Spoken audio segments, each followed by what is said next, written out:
اعوذ باللہ من الشیطان الرجیم بسم اللہ الرحمن الرحیم اللہم صلی علی محمد وعلی آل محمد۔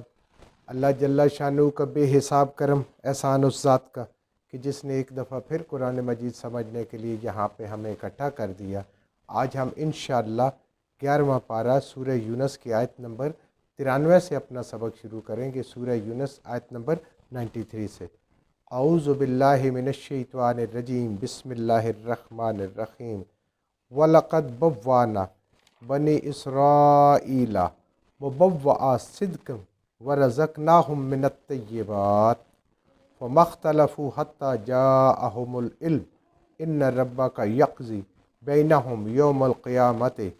فِيمَا كَانُوا فِيهِ يَخْتَلِفُونَ۔ پچھلے سبق میں ہم نے پڑھا تھا کہ اللہ تعالیٰ نے بنی اسرائیل کو نجات دی اور فرعون کو ڈبو دیا، اور فرعون کی توبہ جب اس کے اوپر موت طاری ہونے لگی، اس کو غوطے آنے لگی، تو اس وقت کا لایا ہوا ایمان قابل قبول نہیں تھا، کیونکہ اب اس نے دیکھ لیا کہ وہ بے بس ہو چکا ہے اور موت اس کے سر پہ آ منڈلائی ہے۔ اللہ نے اس کے جسم کو ایک عبرت کے طور پہ قیامت تک کے لیے محفوظ کر دیا، جو آج بھی مصر میں دارالآثار عجائب گھر میں موجود ہے۔ اب اللہ تعالیٰ فرما رہے ہیں وَلَقَدْ، اور یقیناً پکی بات ہے، صرف اللہ نے بَوَّأْنَا ٹھکانہ دیا، جگہ دی، بنی اسرائیل بنی اسرائیل کو،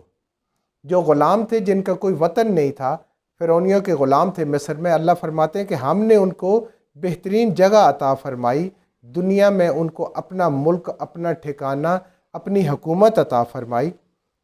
مبوّأ صدقاً، اور جو ان کو جگہ عطا فرمائی، جگہ دی صدقاً بہترین، ہر طرح کی نعمتوں سے مالا مال اور برکتوں والی جگہ، فلسطین کا علاقہ، یعنی عمدہ رہنے کی جگہ، زراعت کے حساب سے، باغات کے حساب سے، پانیوں کے حساب سے، موسم کے حساب سے، ہر طرح کی نعمت اللہ تعالیٰ نے ان کو عطا فرمائی۔ مبوّأ صدقاً وَرَزَقْنَاهُم مِّنَ الطَّيِّبَاتِ، اور ہم نے ان کو رزق دیا۔ جب بھی رزق کی بات آتی ہے، اللہ پاک اس کو اپنی طرف منسوب کرتے ہیں، کیونکہ رزق دینے والی اللہ کی ذات ہے، رزاق۔ ہر مخلوق کو جو اس کی ضرورت ہے، جو ریکوائرمنٹ ہے اس کی رزق کی، یعنی زندہ رہنے کے لیے جو کچھ اس کو چاہیے، اللہ تعالیٰ اس کو عطا فرماتے ہیں۔ یہ اللہ کی دین ہے، صرف اور صرف اللہ کی دین ہے۔ آج شیطان نے اس دھوکے میں انسان کو ڈال دیا کہ وہ اپنی محنت سے، اپنے علم سے، اپنے ہنر سے، اپنی چالاکی سے رزق کما رہے ہیں۔ نہیں، یہ میرے اللہ کا دیا ہوا، اور پاکیزہ رزق عطا فرمایا۔ فَمَا اخْتَلَفُوا، اور پھر انہوں نے اختلاف کیا۔ اللہ نے ان کو بہترین جگہ دی، نعمتیں دی، رزق دیا، غلامی سے نجات دی، اور ان کو ایک کتاب بھی دی کہ اس کے مطابق اپنی زندگی گزاریں، تورات، اور ایک نبی کی تعلیم بھی دی، حضرت موسیٰ علیہ السلام کی جو بنیادی تعلیم ہے اس کے مطابق زندگی گزاریں۔ تو بجائے اس کے کہ وہ اس ایک کتاب پہ متفق ہوتے، فَمَا اخْتَلَفُوا، اللہ تعالیٰ نے ان کو جب سارا کچھ عطا کیا، علم کی نعمت بھی عطا کی، تو انہوں نے اس میں اختلاف کیا۔ حتی جاءہم العلم، حالانکہ ان کے پاس العلم آ گیا ہے، اللہ کی طرف سے بھیجا ہوا علم، یعنی تورات ان کے پاس آ گئی ہے۔ اب اگر سارے کے سارے اس تورات کو سمجھیں، پڑھیں، کریں، سب کی کتاب ایک ہو، تو پھر ایک اللہ کو مانیں، ایک نبی کو مانیں، اس کے راستے پہ چلیں، یہ ان کی کامیابی ہے۔ لیکن انہوں نے اختلاف کیا۔ اب کتاب ہونے کے باوجود جب بھی اختلاف ہوتا ہے، خواہ وہ بنی اسرائیل میں ہے یا آج کے مسلمانوں میں، اس کی وجہ کیا ہوتی ہے؟ ضد، ہٹ دھرمی، اپنے آپ کو صحیح سمجھنا اور دوسرے سب لوگوں کو غلط سمجھنا۔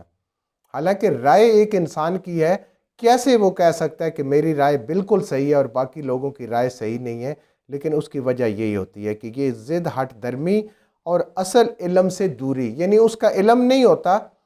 بحث مباحثہ زیادہ ہوتی ہے، اور اس کا جو فلسفہ ہوتا ہے، علم کی جو بنیاد ہوتی ہے، روح ہوتی ہے، اس سے دور ہوتے ہیں، اور بحث مباحثہ زیادہ ہوتی ہے، اور من مانی مرضیاں جو انسان کو پسند ہوتا ہے،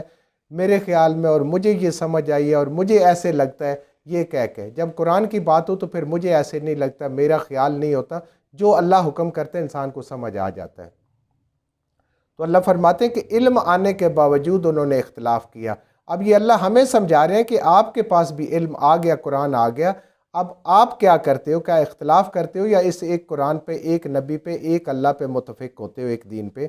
ان ربا کا، بے شک آپ کا رب، یقضی، فیصلہ فرما دے گا، فیصلہ کرے گا، بینہم،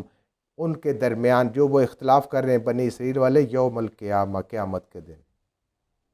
یہ کیا ہوتا ہے کہ ہر انسان دوسرے کو گمراہ سمجھ رہا ہوتا ہے اور اپنے آپ کو حق میں حق سمجھتا ہے۔ تو ہر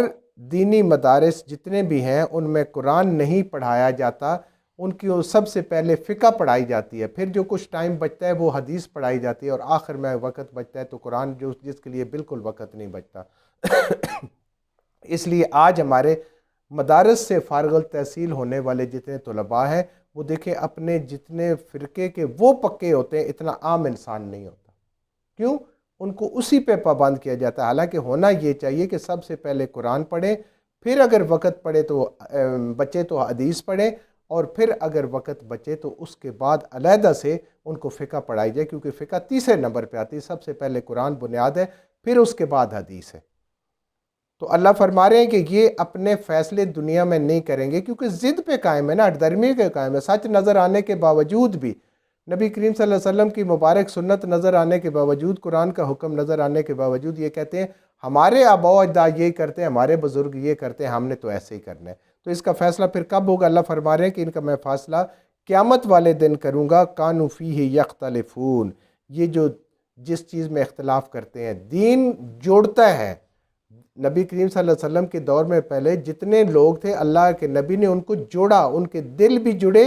اور ان کی سوچ بھی جڑی، اور ایک سوچ پہ وہ چلے، اور اللہ تعالیٰ نے پوری دنیا میں دین کو سربلندی عطا کر دی۔ اور آج دین وجہ اختلاف بنا دیا گیا ہے، جہالت کی وجہ سے، قرآن سے دوری کی وجہ سے۔ تو اب ان اختلاف کے فیصلے اللہ ہی قیامت والے دن کرے گا، دنیا میں کوئی بھی ماننے کے لیے تیار نہیں، کوئی بھی ماننے کے لیے تیار نہیں، اللہ ماشاءاللہ جو قرآن پڑھے گا اس کو سمجھ آ جائے گی کہ یہ فرقہ، یہ گروہ شروع کوئی چیز نہیں ہے، اصل بنیاد ہے قرآن کی۔ اور قرآن سے دور ہونا بکھر جاتا ہے انسان، دین سے دور ہونا بکھر جاتا ہے انسان۔ دین کے ساتھ جڑنا، جب قرآن ایک ہے، نبی ایک ہے، دین ایک ہے، اللہ ایک ہے، تو پھر الگ ہونے کی بات ہی کوئی نہیں ہے، سارے اس بات پہ متفق ہو جائیں، لیکن نہیں۔ اللہ کہتے ہیں یہ قیامت والے دن فیصلہ ہوگا، یہ بڑا مشکل کام ہے۔ فَإِن كُنْتَ فِي شَكٍّ، تو اے قرآن پڑھنے والے، اگر تمہیں اس میں کوئی شک ہو، مما، اس چیز میں سے، انزلنا الیک، جو ہم نے نازل کیا آپ صلی اللہ علیہ وآلہ وسلم کی طرف، جو کچھ ہم نے نبی کریم صلی اللہ علیہ وآلہ وسلم کی طرف نازل کیا ہے، اس میں اگر کسی کو شک ہو، نبی کو تو شک ہو نہیں سکتا، نبی کو تو پتہ ہے یہ چیز کہاں سے آ رہی ہے، امت کو سمجھایا جا رہا ہے کہ اس میں اگر کسی کو شک ہو جو ہم نے رسول صلی اللہ علیہ وآلہ وسلم پہ نازل فرمایا، یعنی اس قرآن کو، فَاسْأَلِ الَّذِينَ، تو سوال کرو ان لوگوں سے، یقرؤون الکتاب من قبلک، جو کتاب پڑھتے ہیں، جو اہل کتاب ہیں اس سے پہلے، ان کے اندر ایسے نیک اور بھلے لوگ، بھلے مانس لوگ موجود ہیں جو تمہیں بتائیں گے کہ یہ ساری کی ساری قرآن کے بارے میں پیشین گوئیاں، نبی کریم صلی اللہ علیہ وآلہ وسلم کی مبارک ذات کے بارے میں پیشین گوئیاں، یہ پہلے تورات میں اور انجیل میں موجود ہیں۔ اتنی ایسے واضح طریقے سے اللہ پاک نے ان میں بتایا ہوا ہے کہ کسی کو کوئی شک اور ابہام نہیں رہتا، جیسے ہم نے پڑھا تھا نا کہ آپ صلی اللہ علیہ وسلم کو ایسے پہچانتے ہیں جیسے اپنے بیٹوں کو، ایسے ہی وہ قرآن کو بھی پہچانتے ہیں۔ تو اللہ کہتے ہیں ان سے پوچھ لو، یہ پیشین گوئیاں تو آج سے 2000 2500 سال پہلے ہم نے دی تھی کہ یہ قرآن آئے گا، آخری کتاب ہوگا، آخری نبی آئیں گے۔ اللہ کی تعلیم تو وہی ہے، لا الہ الا اللہ، ایک اللہ کی عبادت کرو اور شیطان کو چھوڑ دو۔ لقد جاءک الحق، یقیناً بے شک پکی بات ہے، جاءک الحق، آیا ہے آپ صلی اللہ علیہ وآلہ وسلم کے پاس حق، یہ قرآن آپ کے پاس سچ آیا ہے، یہ سچائی ہے، یہ حق ہے، یہ حقیقت ہے، اور یہ بمقصد چیز ہے، یہ ایسے ہی نہیں اتارا، آپ کے پاس حق آیا ہے، راستہ دکھانے والی چیز آئی ہے، روشنی کا مینار آیا ہے، نور آیا ہے اللہ کی طرف سے، میرے رب کا، اللہ کی طرف سے، یہ کسی مخلوق کا نہیں، کسی انسان کا نہیں ہے، یہ اس کو بھیجنے والا میرا رب ہے۔ فَلَا تَكُونَنَّ مِنَ الْمُمْتَرِينَ، اے قرآن پڑھنے والے کبھی بھی اس قرآن میں شک نہ کرنا کسی بات پہ شک نہ کرنا، ہر وعدہ اس کا سچا ہے، ہر حکم سچا ہے، خواہ وہ اس دنیا سے متعلق ہے یا قبر سے متعلق ہے یا حشر سے متعلق ہے یا جنت سے متعلق ہے یا جہنم سے متعلق ہے، ہر بات سچی بات ہے، اس میں کوئی شک اور ابہام والی بات ہی نہیں ہے۔ وَلَا تَكُونَنَّ مِنَ الَّذِينَ كَذَّبُوا بِآيَاتِ اللَّهِ، اگر تو ان کے ساتھ شامل ہو گیا اے محمد صلی اللہ علیہ وآلہ وسلم کی امت، اگر تو قرآن کو جھٹلانے والوں میں، قرآن کو بھلانے والوں میں شامل ہو گیا، بِآيَاتِ اللَّهِ، اللہ کے احکامات کو، اللہ کی نشانیوں کو، اللہ کی قدرت کی نشانیوں کو، اور اس قرآن کے اندر جو اللہ نے حکم دیا ان کو اگر تو جھٹلانے والا ہو گیا، کبھی نہ ہونا ان کے ساتھ، فَتَكُونَ مِنَ الْخَاسِرِينَ، اور اگر تو ان کو جھٹلانے والوں کے پاس، اللہ کہتے ہیں کبھی نہ ان کے ساتھ بیٹھنا اٹھنا نہ شامل ہو جانا، اور اگر خدا نہ خواستہ ایسا ہو گیا تو پس تو لازمی ہو جائے گا، اگر تو نے ایسا کیا تھا،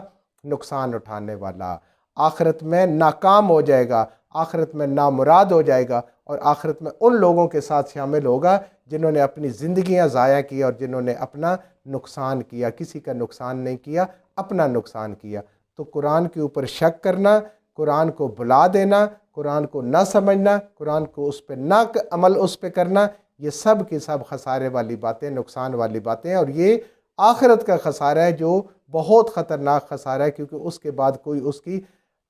کوئی ریمیڈی ممکن نہیں، اس کو دور نہیں کیا جا سکتا۔ زندگی میں تو توبہ کی جا سکتی ہے، قرآن سمجھا جا سکتا ہے، پڑھا جا سکتا ہے، مگر جب ایک دفعہ زندگی ختم ہو گئی تو سارے چانس ختم ہو جائیں گے۔ جو کچھ ہم نے صحیح صحیح پڑھا، اللہ ہمارے ذہنوں میں، دلوں میں بٹھا دے، جہاں جہاں پڑھتے ہوئے بولتے ہیں ہم سے غلطی ہو گئی، اللہ میں معاف فرما دے، اور ان غلط باتوں کو ہمارے ذہنوں سے، دلوں سے اللہ کی ذات نکال دے۔